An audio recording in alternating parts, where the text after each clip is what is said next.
श्रीगुरुभ्यो नमः। हरि ओम्।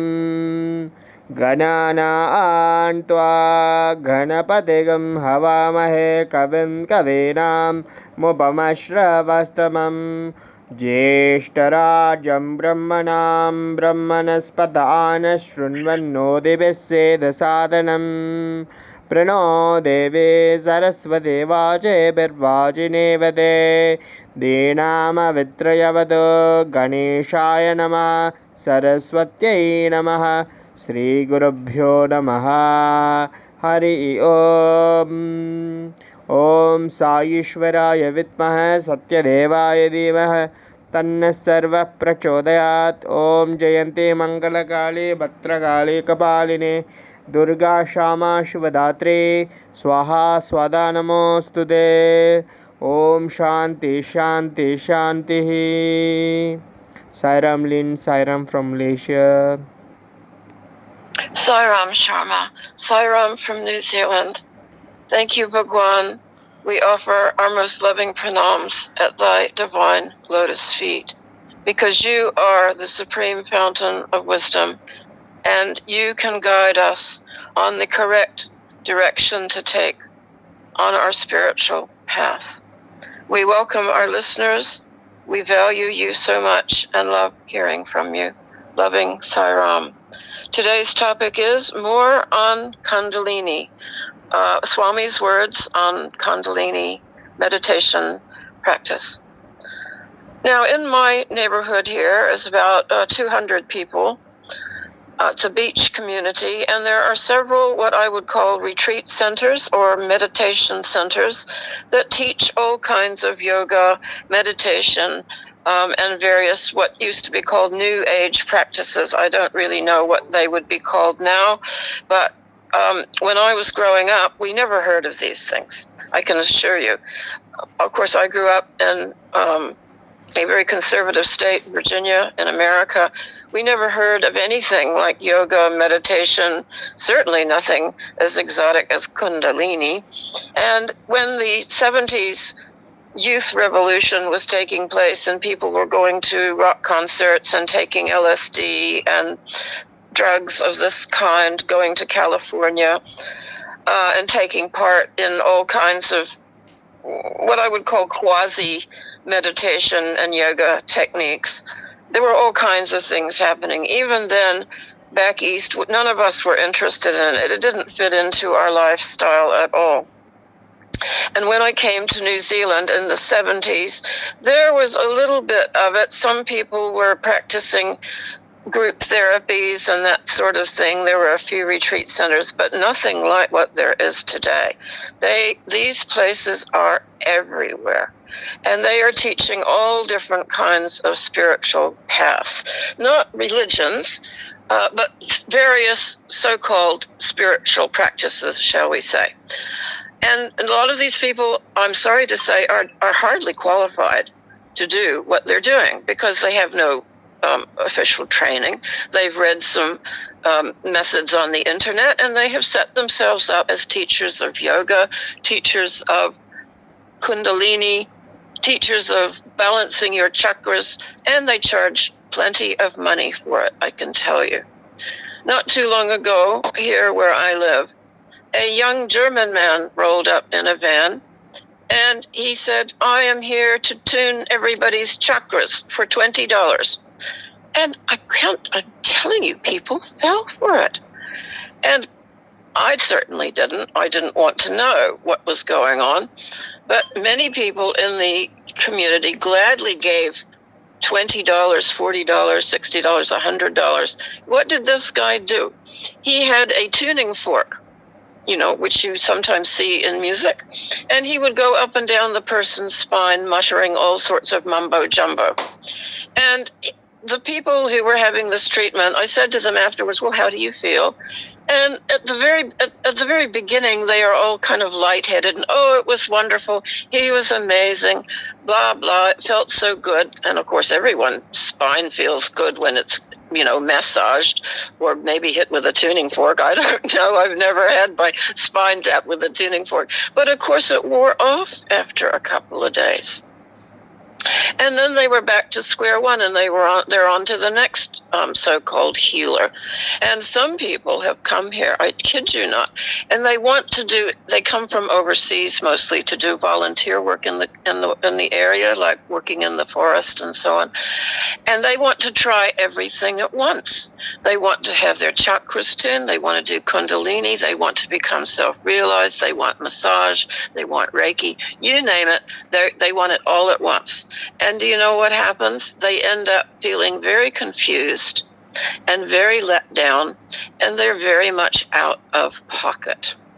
Now, Swami has been very, very clear that in this age, all that is needed is namasmarana. Now, yes, we can do yoga, and Swami said yoga is really more for the physical body. And we will talk about what Swami has to say about yoga. I'm not putting it down. I know a lot of people enjoy it. It's a big thing in the gyms here, all kinds of yoga, you name it. There's sand yoga, there's water yoga, there's sitting yoga, there's chair yoga, walking yoga, running yoga, you name it. It's like a smorgasbord, it's like a big delicatessen. You just choose whatever you like to eat. But Swami is very clear about Kundalini. The short message is, do not mess with it. It is not needed. And he says, that it does exist. There is no question that there is a center of energy at the base of the spine. Swami has said the passage for this energy is through a nerve in the center of the spinal column. And in ancient days, this was connected with the worship of the snake. The Kundalini was symbolic of this great yogic sadhana, which in those days, and we're talking thousands of years ago, conferred vigor and vitality. Now, how is that? Because the great souls who were practicing it, the yogis, knew what they were doing. And this art has been lost, and it is not necessary. Swami has repeatedly said this. Now, Swami explained that, and I think this is interesting if we look at what Swami says about the history of Kundalini. He said, and this is in Sathya Speaks, Volume 9, page 33. Lord Venkataswara is called the Lord of the 7 hills. For 7 hills have to be climbed before the temple is reached.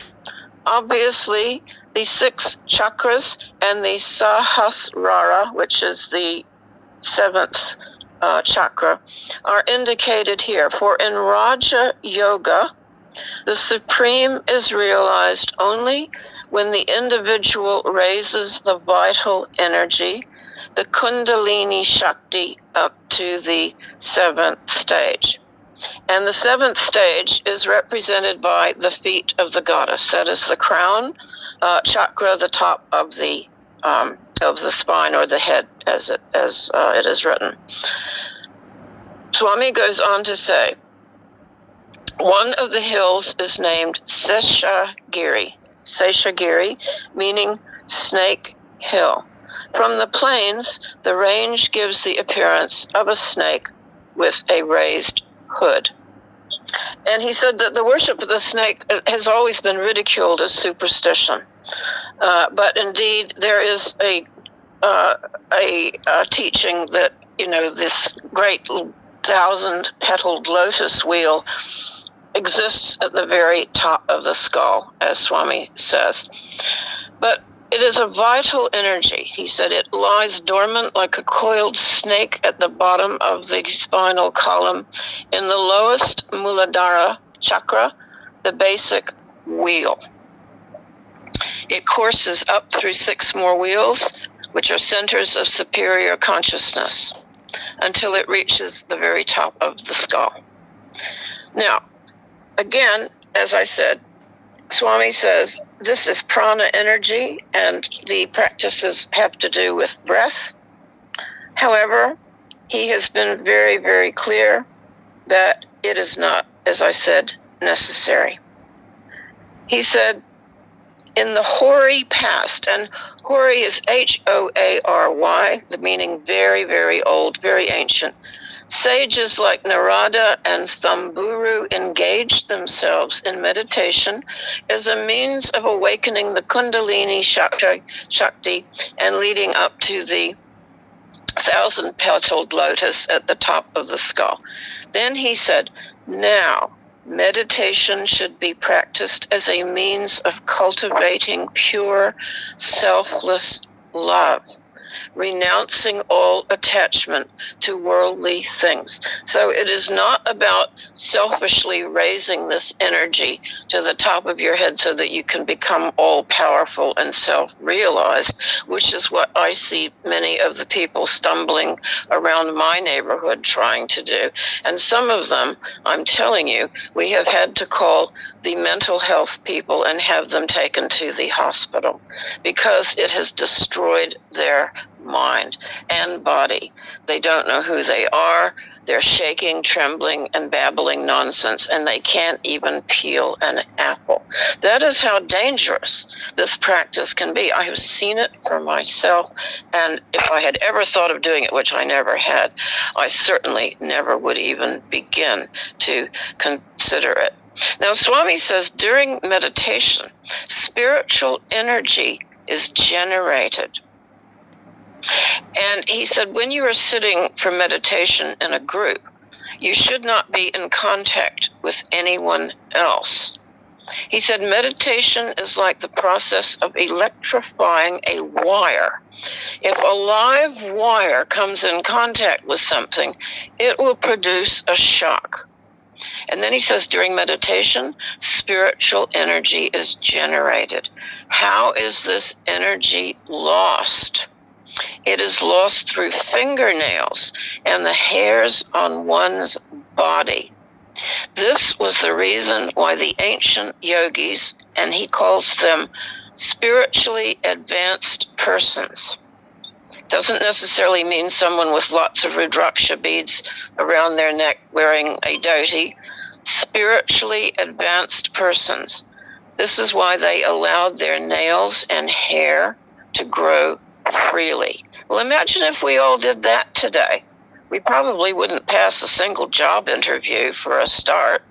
Spiritual energy, Swami says, has to be conserved by all possible means. And the best way to do this? Silence. He said the rishis practiced silence to conserve the energy lost through speech. Then Swami said, do not develop close relationships with each other. Close relationships result in intimate friendship, which produces mutual obligations and expectations. From these arise ego.